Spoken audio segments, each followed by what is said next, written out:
Hi friends, ఎలా ఉన్నారు? బాగున్నారా? అంతా మేము కూడా బాగున్నాము. ఇప్పుడు ఎక్కడికి వెళ్తున్నాము అని అంటే నెల్లూరులో బీచ్ అండి, మైపాడు బీచ్. జస్ట్ అలా చిల్ అవ్వాలి అని చెప్పేసి అయితే వెళ్ళుండే. అంటే డైరెక్ట్ అక్కడికి కాదు, వేరే ట్రిప్ వెళ్ళి రిటర్న్ అవుతున్నప్పుడు అక్కడికైతే వెళ్ళుండే మేము.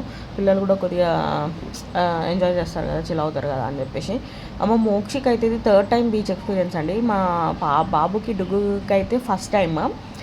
ఏంటి అని అంటే జస్ట్ అలా బాగుంటుంది కదా. ఒకసారి పాప కూడా ఊరికే అడుగుతూ ఉంది వీడియోస్ చూసినప్పుడల్లా పాతవి. సో అలా వెళ్ళాం అనమాట. ఈవినింగ్ టైంలో వెళ్ళాం మేము.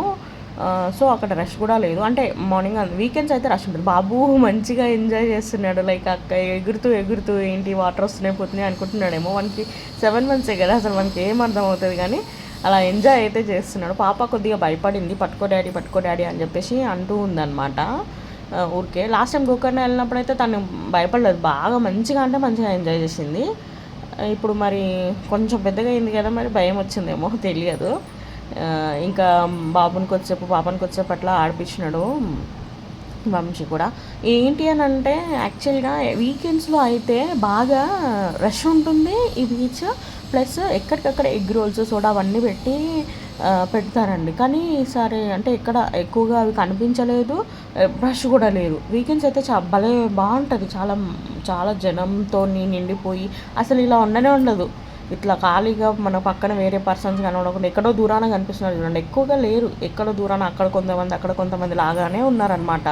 అదే వీకెండ్ అయితే ఫుల్ రష్ ఉంటుంది, బాగుంటుంది బీచ్ కూడా. అంటే ఓకే, మనకు దగ్గరలో మంచిగా ఉంటుంది అనమాట బీచ్. నచ్చుతుంది మాకైతే. ఇంతకుముందు వెళ్ళినప్పుడు పాప కూడా బాగానే ఎంజాయ్ చేసింది. ఇక్కడ చూడండి వాటర్ అంతా ఎట్లా వస్తున్నాయి అని చెప్పేసి. ఇక్కడ ఎక్కువ ఫేమస్ ఆ ఎగ్ రోల్స్ అండి. అంటే ఎక్కడ ఉన్నాయి అనేసి నేను విన్నాను, నాకు కూడా తెలియదు. నేను ఎక్కువ అన్ని బీచ్లు అయితే నేను తిరిగేలేదు కాబట్టి నాకు తెలియదు. ఎక్కడ ఉండవు, ఇక్కడనే ఉంటాయి. ఎగ్ రోల్స్ చేస్తారు, చాలా మంచిగా చేస్తారు అని చెప్పేసి అయితే అంటుంటే విన్నాను నేను కూడా. ఇట్లానే ఎవరో యూట్యూబ్లోనే అన్నారు. అంటే మేము పోయి వచ్చినాక చూసినాం యాక్చువల్గా. అది పోయినప్పుడు మేము తినలేకుండే అప్పుడు. బట్ ఏమంటారు, ఈసారి ఎక్కువగా లేవు అక్కడ పెట్టడానికి. అంటే వాళ్ళు పెట్టలేదు కూడా స్టాల్స్, ఎక్కడనో 1-2 మాత్రమే ఉన్నాయి. చూడండి గుర్రాలు కూడా పెట్టారు అక్కడ. అంటే తిరుగుతున్నారనమాట అందరూ. ఈవినింగ్ కొద్దిగా అక్కడ కొంతమంది కనిపిస్తున్నారు కదా, అట్లా అయితే వచ్చారు. చూడండి వాటర్ ఎంత ఫ్లో, ఎంత హెవీగా వస్తుంది. అసలు బీచ్లో మంచిగా అనిపిస్తుంది కదా. అసలు నిజం చెప్పాలంటే ఉన్నంతసేపు ప్రశాంతంగా అనిపిస్తుంది. అట్లాంటి డేంజర్ కూడా లేండి, లోపల దాకా వెళ్ళొద్దు అసలు. ఇక పాప అయితే ఇక ఉష్కల ఇక దొరుకుతుంది జరసేపు నీళ్ళల్లా, జరసేపు ఉష్కల ఏడగానో పడితే ఆడ ఆడుతూనే ఉంటుంది ఈమె. ఈ మాటనే ఇంత ఆఖరికి ఆ కుర్కురే ప్యాకెట్ పొట్టు తొక్కతో కూడా ఆడుతుంది. ఇంకా బాబు చిన్నోడు కాబట్టి ఇంకా మేము రిటర్న్లో ఒక టీ షాప్ దగ్గర అయితే కొంచెం సెర్లాక్ చేసుకుంటాము అని అడిగితే పర్మిషన్ ఇచ్చిరండి వాళ్ళు. సో సెర్లాక్ అయితే ప్రిపేర్ చేస్తున్నాను. సో అక్కడ సెర్లాక్ మేమే చేసుకోవాలి కదా. ఇంకా బాబు ఏడుస్తున్నాడు, నేను పట్టుకొని ఉంటే మా హస్బెండ్ అయితే ఆ సెర్లాక్ ప్రిపేర్ చేసి తీసుకొచ్చిండు అనమాట బాబు కోసం.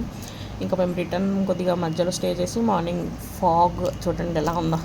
ఇలాంటి వెదర్లో మేము స్టార్ట్ అయ్యాము అన్నమాట. రిటర్న్ జర్నీకి ఇట్లా వచ్చాము. చూడండి ఎట్లా ఉంది వెదర్ అనేది. అది కూడా ఆల్మోస్ట్ టైం మార్నింగ్ 8-8:15 అవుతుంది. ఆ టైంకి అలా ఉంది, చూసారా. ఓకే అండి, thanks for watching. Bye bye.